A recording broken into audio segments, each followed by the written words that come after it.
வாங்கம்மா உட்காருங்கம்மா. இந்த ஃபார்ம் இருக்குது, இதை ஃபுல்லாக பண்ணுங்க. ஃபஸ்ட்டு டேட் ஆஃப் பர்த் எழுதுங்க. ஓகே. அடுத்தது ஆதார் நம்பரு, ஃபோன் நம்பர் அப்புறம் எழுதிட்டேன். செல் நம்பரு, உங்கள் அப்பா பேர் எழுதுங்கம்மா. தந்தை பேர் கேட்டிருக்குல்ல, அதில் உங்கள் அப்பா பேர் எழுதுங்க.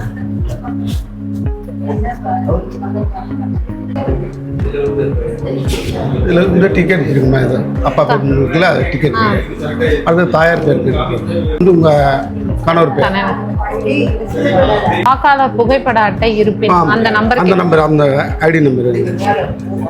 ஐடி நம்பர்னா இந்த யூஎல்பி இருக்குல்ல, அதான் அவர் தான் எழுதுறேன். அது என்ன நகர்மா? இது சரஸ்வதி நகர். சரஸ்வதி. மேடம் அவ்வளோதான் மேடம். இது ஒரு கையெழுத்து போடுங்க. சரி.